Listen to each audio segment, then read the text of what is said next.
Hi, I'm Jacqueline Ward. Welcome to Tongue Tie Tuesday, where we're going to learn that tongue tie is a whole body event. In our larynx episode, we talked about how tension travels down into the lungs themselves. So we followed the logical mechanisms by which tension is passed on, from the frenulum, through the tongue muscles to the hyoid bone and the larynx, and preventing the downward pull of the trachea by the lungs.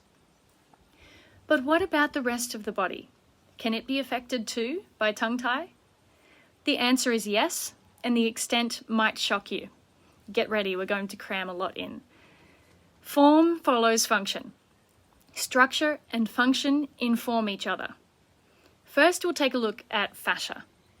Picture an organized web of extremely strong connective tissue. There are layers of fascia that contain a huge number of nerves, and the layers glide thanks to cerebrospinal fluid and hyaluronic acid that is pumped between them. Basically, the Oreo filling. Bodoni states that while there remains a lot of uncertainty on fascia, it's agreed that, quote, fascia covers every structure of the body, creating a structural continuity that gives form and function to every tissue and organ. Wow. So, guess where this continuous network of fascia starts? Here we have the tongue, the floor of mouth including the lingual frenulum, and you can see that it goes all the way to the toes. So, with fascia creating structural continuity, giving form and function throughout the body, when its beginning point is compromised, that tension on the fascia can distribute all the way down to the toes. What about muscles?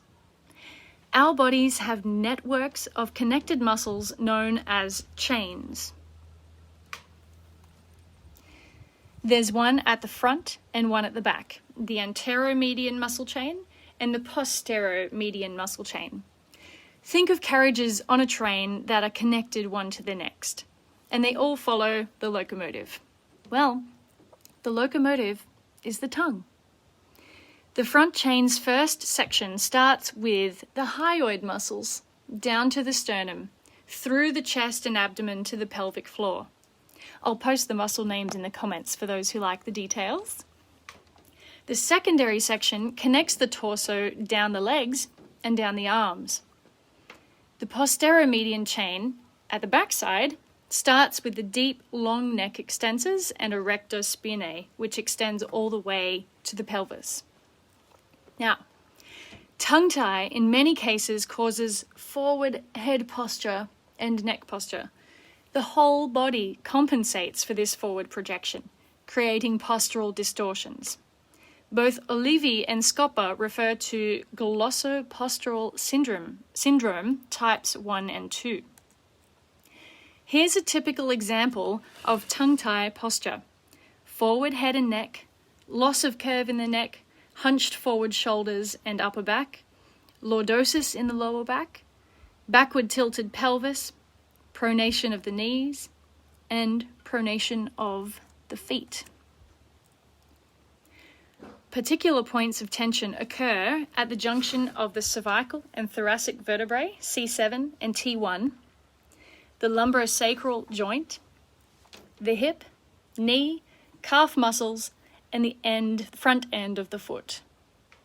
All of this can cause weak abdominal muscles, altered diaphragm function, and impaired respiratory function.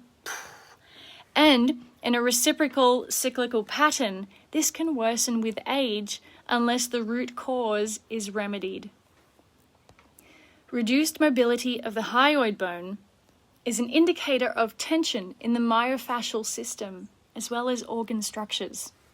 So, between last week's larynx episode and now this one, now you know the mechanics of why tongue-tied singers have reduced breath efficiency. In the words of Scoppa, there is no part of the body that does not respond in some way to modification of the hyoglossus apparatus relations. No part of the body that doesn't respond to that. What about lip and cheek ties? The upper lip frenulum attaches